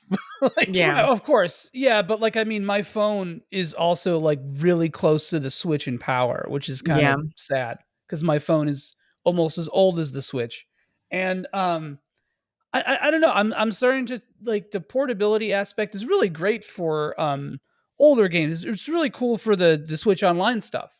It's Mhm. really great for Triangle Strategy. Actually, it's fantastic for that game. Yeah. Um, but at the same time, if given the option, like the loading times, the clunky animations, it's just come on, Nintendo. Come Yeah. on, man. Give us the Oh, Pro. Come yeah, I don't think that's going to on. be a while. Yeah, it's never gonna happen. Man. It's gonna be a sequel at this point. All right. So we kind of talked about this roundtable discussion a little bit earlier with the Gran Turismo stuff, but this is the idea I had. I wanted to see what you guys thought about it. But with the rise of internet requirements for even single player titles, how do you feel about this trend? And does it affect your decisions to pay for or play these titles? Who wants to start that off? I, I don't have a lot to say other because I don't really play a lot of these games. Um, but I think it's always been a sort of an issue. But at the same time, I also play what I want to play, so that stuff doesn't really affect me in the end Mhm. game. Um, so it's difficult to really say if single player games started doing this like exclusively. I would have a huge issue with it, but Mhm. for games as a service, it doesn't bother me as much. But again, find me a game I'm interested in playing that really forces this on Right. me. Issue. Yeah. Mhm. Well, Jeremy, you've known me a long time, and you know I mainly play single player games. That's Yeah. the brunt of what I play. I don't You're a really lonely play. gamer. I am. Yes, I am. I am. Aw. I am. Lo- I grew up as an only child. I don't really. I have friends and stuff, but we don't really play games together unless it's like Sea of Thieves. And we're all a lot of people I know live in different places and all that kind of stuff. So would an right. online game be fun to play with my friends? Yes. But primarily what I'm going to play in my free time is a single player game. So I value that consoles and by extension games connect to the internet to keep themselves updated to prevent, glitches, to fix things, to add future content and that kind of Right. thing. I like that. But when you add a requirement in that you would have to be online all the time um to play this game, even though it's a single player experience, that Right. would basically make me incapable of gaming anymore, period, with anything new coming out, Yeah, I feel that. because it's it's not why I play games. I play games for me and to enjoy the story. I don't play games to connect with other people online unless I'm specifically doing it for that. And it's just like, I think it kind of it adds so many other variables into gaming. Like cool, yeah, you can constantly update and add content, but you can do that anyway. I mean, they're going to connect to the internet, and even if it doesn't, like sometimes it'll detect or something that this is not the most recent updated version of the game. It'll still, for the most part, if you like completely Elden Ring does this. Yeah. Like you're just locked out of the online portions and whatever, it doesn't matter. And that's it. That's it. And I think if they stick to that particular model of designing where you can still play and enjoy your game just fine, even if you don't update it, then that's great. That's awesome. Prime example of this is the previous version of Final Fantasy 15 on Steam. In one of the like later updates, they removed the allowance of mods, like completely removed it in one of the later updates because of, I guess, some just stuff that people questionable material, questionable things that people were adding to the games. Or were they all naked driving around in the car? They might have been with their floppy parts all around. Or like people playing the games would then discover parts of the game that were either left unfinished or they wanted to add more but didn't, and that kind of thing. And that's delightful for people like me that, you know, I'm very sad that they didn't get to add the rest of the DLC in. Damn, but you got fishing. Yeah, well, that was in the base game. Fun. The fishing was fun. Well, so it was the VR fishing. That's that was actually apparently one of the best VR games that went out on the PSVR, is what I was told. I never got a chance to play it, but it was fun for what it was. It was a fun little thing. Yeah. Okay, I have to try it sometime. Yeah, I heard it was a trip, but it was fun. But you know, they discovered things like, oh man, this is where this would have happened, and this is where this would have happened, and guess what? Square Enix didn't like that. The devs probably like, yes, they found it, but then everybody else was like, how dare you? And so then they updated it and said no more mods, no more doing any of that, no more getting into that, no more diving into the code, nothing. You're just playing the game now. And that is the one downfalls of that, I think. But I don't think we're in a world where online like services in that nature is just going to go away. I think that there's always going to be online elements in games now, for the most part, with few exceptions. But it kind of saddens me to see that like there are certain companies that are going down this route and staying down this route and completely ignoring successes that they had in the past with single player routes. Well, it's wild because always on DRM has kind of softened in the last couple of years, right? It has. And now it's coming back. And now it's coming back, and I'll tell you why. It's because exactly the theme of what we've been talking about is now people have discovered that you can make more money when the game is online. And rather than just being like, oh, we're losing less money because less people are pirating our games, which is BS anyway. Yeah. But now they're saying, oh no, now you have to be online so that we can get you with we can juice you with that. What if you were to buy more credits? Hey, hey Rachel, did you think about buying credits today? Has that ever crossed your mind? Every time you open up your menu, you know, it's like RoboCop or Starship Troopers stuff, you know, wow. It's so like out the wazoo that it's like comically dystopian. Would you like to hear more? Would you like to hear more? And yeah, I don't know. Like, I mean, I think it comes down to like this game has to give me a reason to always be online, right? Like, a good reason. Like a really good reason. Like, is this an anti-piracy measure or sorry, anti-cheating measure?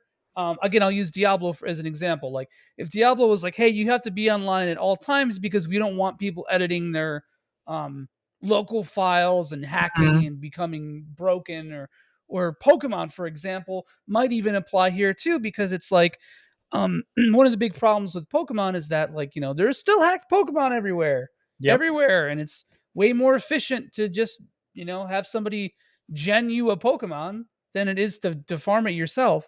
So if Pokemon had some kind of thing where it was, it prevented that, that would be helpful. But again, maybe not in the context of that series, because a big part of it is locality, Right. playing it anywhere or whatever. But something like that. That's the only reason why I'd be like, yeah, that's fine. Keep it on. Yeah, I look at it with a lot of these games with the online requirement is it's kind of in different groups. You've got the ones that you go into it knowing they're online. That's going to be Mhm. part of the experience. An MMO, obviously you have to be online. It's an online game. That's part of the title of the damn thing. Stuff like Sea of Thieves, Fortnite, that is an online structure because you're connecting with other people. I Right. Go ahead, I Rachel. will I will say that even though Sea of Thieves is all online now, they do have a lot of stuff now that makes it a lot easier for people to play by themselves. And Right. I value that as someone who doesn't really want to play the game by themselves. They've added like the Pirate's Life thing. You could play that all on its own in one go, like back to back to back to back in its own instance without having to set foot in the Oh, actual really? game. Yep, you can just Oh, select okay. I Pirate's thought you Life. still had to sometimes deal with other I players on mean, occasion that could be ve- around. very briefly, yeah. But you can Because play it once you're in the like game area. It's just you and whoever's with you. If you decide to run it with other people, and I and remember some MMOs would do that. Like you would have instances and dungeons you'd go Mhm. into where you're still technically online because of it, but you're in cordoned your own off with your little, group. yeah, Yeah, exactly. that's instances. Yeah, I get that. And they've added a lot of more story stuff because that's what I think feels monotonous with a lot of these online games now, where it's just you're doing the same thing over and over and over and over and over and over and over again. Whereas Hmm. if you add in more story content and more oomph, it attracts people who play by themselves. Right. And Final I Fantasy think 14. critically acclaimed. I was waiting for that. Damn it. Sorry. Sorry, I we know as had soon as to. Jeremy hears this, he's gonna walk out and be, "Hey, Dad," and he's gonna say the whole thing, and I'm like, No, but it might be good. try not to slap him. I'm waiting for him to walk in like right now and just start saying it. He's at work right now, so he can't. Oh, So shame. yeah. But all right, so you've got your online all the time games like those. You go in knowing they're going to be online. They're inherently tied by design to that. Even if it's instance for part of it, that's just the rules of it, and you're fine with that. You go in Right. knowing it. Then you've got stuff that is online and offline, where they're separated. Uh, Monster Hunter, you have your online rankings and you have your offline rankings. You can Right. play either one of those. They're individualized for how they work, but you understand how that is. But if you lose the online functionality, you still have your offline part. Forza Horizon 5 or Forza Motorsport 7 are the more recent games of that. You have an online connection, specifically in Horizon 5, where you're seeing actual players driving around and you can challenge them to races. You can do all this stuff. But if your server connection goes down or you lose internet or something happens, you don't even notice. It just switches to single player and you're fine. You just continue on. Nothing changes. Yeah, I, most of the Souls games do that too, to and some Elden extent. Ring was another example I was going to bring up of that one where, God, could you imagine if Elden Ring required an always online? like, ugh. Man, yeah. Well, I think like, when Dark Souls 1 came out, I think people pretty much thought that you always had to be online, so there was a lot more like griefing. Yeah. I remember that being a thing. Like it just felt more prevalent. I don't know. Yeah. And then the other one is you've got these newer ones that are coming out that are requiring online that don't need it. Like I know we're harping on Gran Turismo 7, but that's like the Achilles heel to that whole deal of me getting that. I love these Yeah. racing games. I am the market to play the crap out of this. I had the money ready. I had the PS5 ready. Like I wanted to play it. Oh, you got a PS5? Yeah, shut up. I Here walked we right into go. that. Yeah. And but as soon as it was the online requirement, I knew what would end up happening with that. And not even so much like, yeah, they had the 30-hour downtime where the game was basically pointless. You know, people got more money out of it pulling it out and using it as a coaster than playing a racing game. But I've also been like, we had the hurricanes here. That's something that actually happens. Internet can go down for days at a Mhm. time after these storms happen. And that's not just here. Other places have tornadoes. Apparently we have tornadoes, earthquakes, other things. Shit happens. Like, you're going to lose internet, and it can be for an extended period of time sometimes.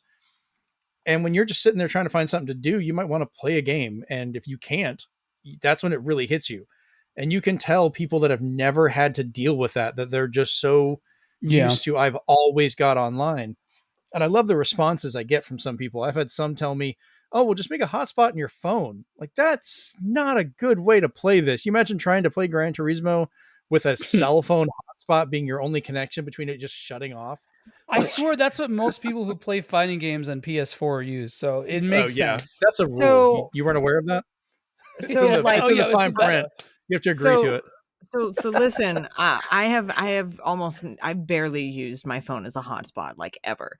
But I did it a few times when I had to like do um I had to design something while on a camping trip with my family, and then I had Right. to email that design to somebody.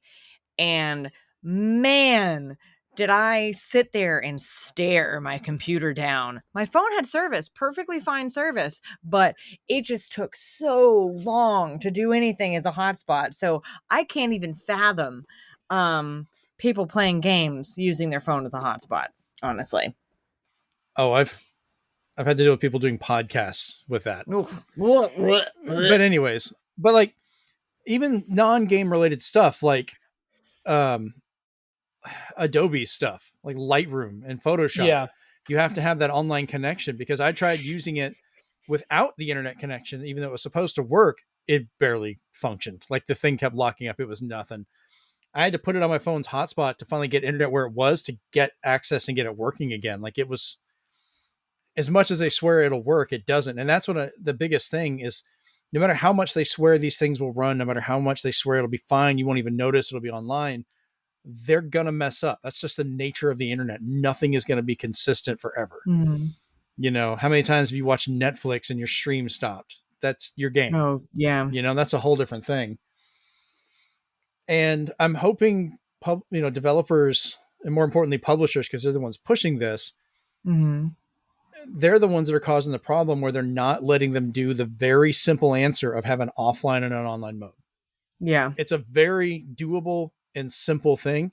And if Gran Turismo did that, if they gave me an ability to have an offline mode that actually used my stuff and play as a separate save, even if I could never take that information and go online with it, I would probably get the game and play it, even if I don't want to deal with the online side of it. Or that might actually give me more opportunity to do the online, because I know it won't be the only thing I can do. Right, right. There's a fallback that's within reason. Mhm. That's, you mentioned Diablo 3 earlier with the online requirement because of the shop. That's why I never bothered getting it on when it first came out. I didn't pick Yeah. it up until it came out on 360, because that's when they were like, all right, we're getting rid of the whole shop. You can play it offline. Here's all this stuff. And that's when I got into it. I'm like, oh, wow, this was a great game. I would have played it before if they hadn't shoved that on there. Yeah. I mean, even StarCraft 2, it had like, you could play this single player or like custom maps by yourself, but you couldn't obviously get achievements or whatever Right. unless you were online. Which I think that's, like that's the compromise. That's like the furthest I'm willing to go with that I kind of think that was stuff. a restriction of the time, because a lot of games don't even do Yeah. that anymore. Right, right. And it's like I don't really know what best way to respond to this kind of stuff is, because it's like obviously the best answer is to just not buy it, right? Like to not support that kind of mentality. But we've talked about this on this podcast before numerous times. I don't think that's like a feasible thing unless you mobilize tens of Mhm. millions of people to do it, and Yeah. And no one's sometimes ever you going to listen just, to that. And sometimes even against what your judgment is, it may be something that you enjoy that you're going to be like, well, I will put up with X because I really For want to why? play this. I know it's Mhm. not the best thing, but crap, I'm going to have to do that. Right. You know, Right. Yeah. Right. we all have it. Okay, well, I think that was a fun little discussion on that. We all think online sucks. We want single player games to be actually offline, which would be great. And Square Enix needs to get its head out of its ass with this Chocobo. The three biggest touchdowns of this podcast right there. Yeah, I Thank you think for so. that. Thank you for that. Yeah. So, with that breakdown, we will now let everybody know where we can find ourselves online. So, Joey, we'll start you off with you. Where can we find you on the internet? You can find me on Twitter at twitter.com/podcastjump. We're on Apple Podcasts, Google Podcasts, all the podcasts, YouTube, Discord. Every Thursday night at 8 p.m. Eastern, we do a show called Super RPG Friends where we play through an RPG. It's 3 to 4 of us plus guests, and talk about stuff. It's half Let's Play, half podcast, and somehow a third half of rowdiness. So And you can check us. Joeyisms. Of Joey is if you want the full Joey zone for 2 hours. You can also check out my streams, which you can find through my Twitter. Yeah, that's it. That's all I got. All right, Rachel, where can we find you on the internet? Oh, you can find me in a variety of places, but most easily, twitter.com/outrageous. That's OUT_RACHEOUS. And same thing on Instagram, except instead of Twitter, put Instagram. And then, of course, on Twitch, which is twitch.tv/outrageous, OUT, no underscore. RACHEOUS. I stream 1 to 2 times a week, streaming usually whatever I like. And usually it's on a Friday or a Saturday afternoon or evening. And sometimes I game with friends on stream, not as often as I would like. But yeah, that's where you can find me. Hooray. All right, and I have been your host, Jeremy Powers. You can find me over on Twitter at Zenspath, Zenspath. You can also find my Twitch streams whenever I'm on there doing that, which is horribly inconsistent, but it's whatever I feel like playing at the time, over at twitch.tv/Zenspath. And then you can watch the YouTube videos I record as well as my previous Twitch streams over at youtube.com/ZenspathCom. And then, yeah, I think that's pretty much it. You can check out the stream I did with my daughter Jennifer playing Kirby in the Forgotten Land, which is up on Twitter, or I'm sorry, up on YouTube right now. I even picked out an adorable little image for it where she stole my hat. So, all right, this has been episode 62 of the Zenspath 4-Button Podcast, and we are out. Peace. Bye. I can't tell if he's saying anything or just sitting there quietly. He's just waving. That's perfect. So we'll just end it with Jeremy Poopers.